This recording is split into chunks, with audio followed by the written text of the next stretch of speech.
Vedanta does not support absolute ahimsa, that is 100% non-violence at all times.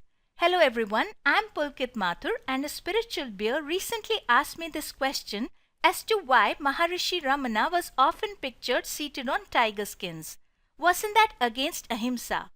Now, in order to arrive at the correct answer to such questions, the important thing for us to note is that when reading a historical book or in trying to understand historical images, we must keep the time spirit in mind.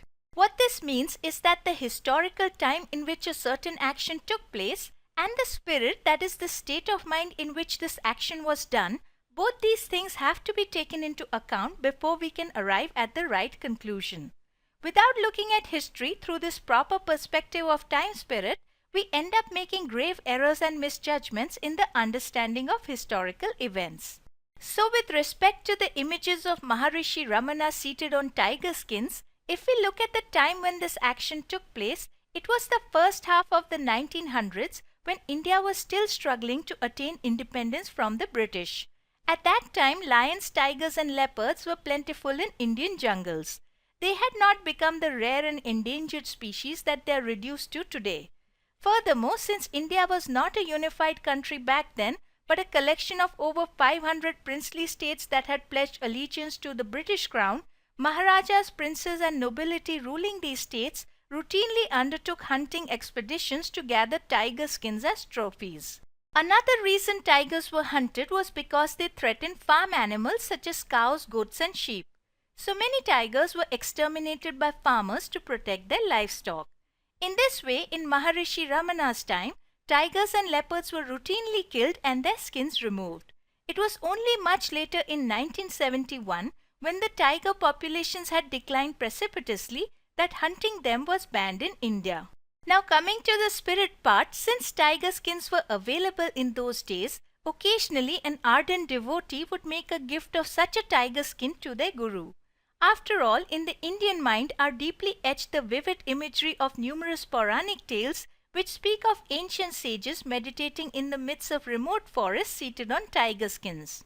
These sages, who lived in prehistoric times when cotton was perhaps not even discovered, when cloth was not available, when one had to make do with whatever natural materials were easily accessible, these forest sages used the skins of dead animals for clothing and for asana or seating purposes. It is keeping this prehistorical time in mind that Lord Shiva is often depicted by artists as wearing a tiger skin. Same for Lord Parshurama. The artist in his depiction is trying to help us visualize the prehistorical times in which the Puranic tales of Lord Shiva are set, or the ancient times in which sage Parshurama lived.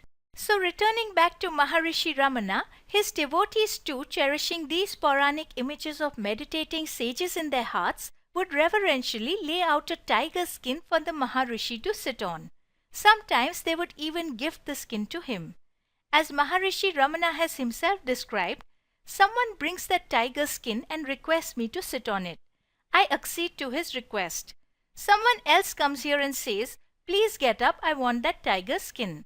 So I get up. What do I lose? So it was with the spirit of obliging his devotees that Maharishi Ramana sat on tiger skins that they had lovingly laid out on his seat. There are many images on the internet capturing these moments. Alright, so now that we have looked at this question from the proper perspective of time spirit and have understood that Maharishi Ramana did not ask people to kill tigers for him, nor did he use their skins for his personal comfort, an extremely critical point nevertheless arises here, which is that the concept of absolute ahimsa, that is absolute non-violence at all times and under all conditions, is actually not supported by Vedanta. In Vedanta, morality is based on dharma, which means the right thing to do in a given situation. Dharma thus varies with situation. For example, in the case of ahimsa or non-violence, there can arise certain extreme life situations when violence and even war become morally and spiritually justified. In these rare life situations, violence and war can become dharma, the right thing to do in order to establish peace, in order to uphold righteousness and ethical conduct, and in order to preserve the highest human values of freedom, liberty, unity, equality, justice, and the rule of law. This was the exact situation in the time of the Mahabharata war, when Lord Krishna urged Arjuna to kill the unrighteous and unscrupulous Kauravas who had deceitfully usurped the Pandava brothers' kingdom and had become the despotic rulers of India.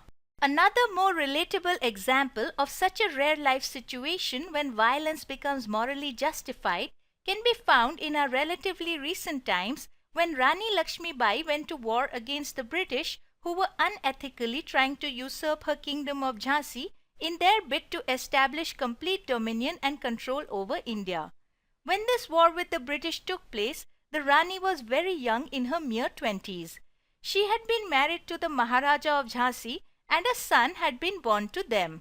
But this child had died, and so in order that Jhansi could have a future king, the couple had adopted another boy.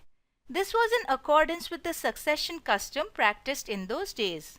Shortly after this adoption, the Maharaja of Jhansi died, and the British East India Company cunningly rejected the adopted boy's claim to the throne and began to annex the princely state of Jhansi and seize its land and its territories. It was to repel this oppressive takeover of not just Jhansi but of other Indian territories as well by the British East India Company. It was to defend the freedom and liberty of her people. It was to uphold the righteous claim of her adopted son to the throne of Jhansi that the Rani picked up her sword to fight the British. When the British troops surrounded her fort in order to force her to surrender, the young Rani bravely gathered her forces and proclaimed to her people, "I shall not surrender my Jhansi. We shall fight for independence. As Lord Krishna has taught, if we are victorious, we shall enjoy the fruits of our victory. But if we are defeated and killed on the battlefield, then we shall surely earn eternal glory and salvation." In so saying, the Rani, of course, was referring to the doctrine of Nishkam Karma of the Gita, which teaches us to always do the right action selflessly without worrying about whether victory or defeat comes our way. As a matter of fact, a short-term defeat certainly came the Rani's way. She was killed in this battle against the British. However, in the long run, the Rani's spirit, the Rani's soul stood victorious because her sacrifice and struggle so moved a sleeping, divided and weakened India that it sparked the flame of rebellion and awoke a desire for freedom from the slavery of the British rule in the hearts of the entire nation. Rani Lakshmi Bai thus laid the seed for India's freedom struggle. And today we are free because of her glorious sacrifice and because she held the teachings of the Gita close to her heart, and most importantly because she applied them in her magnificent and noble actions.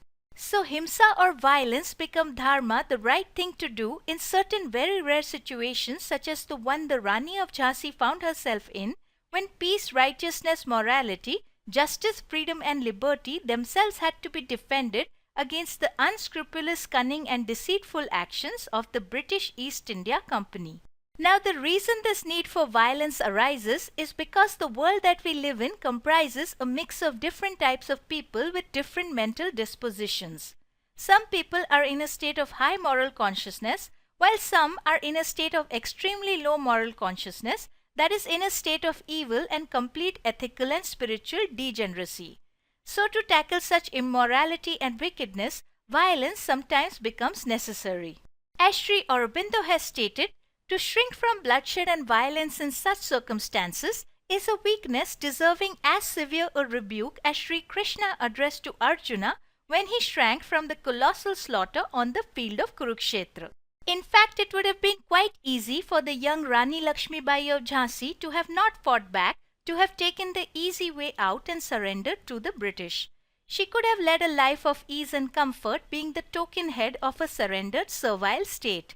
But she did not do so. She instead chose the lofty spiritual path of courage and moral uprightness, of bravery and self-sacrifice, in order to uphold the ideal of freedom and liberty for her people and in order to defend the honor of India. Hence, Vedanta does not support absolute ahimsa or 100% non-violence at all times and under all situations. Unless the world collectively evolves to the state of high divine consciousness, where each and every person in the world is an embodiment of the utmost morality, until that state has been attained by the world, there will be those rare instances when violence becomes dharma, the right thing to do. These times, of course, are very, very few, and arrive only when all options for a peaceful resolution have been exhausted, but they nevertheless do exist. With this, we reach the end of this video. As always, thanks for watching, and we shall meet again in the next video.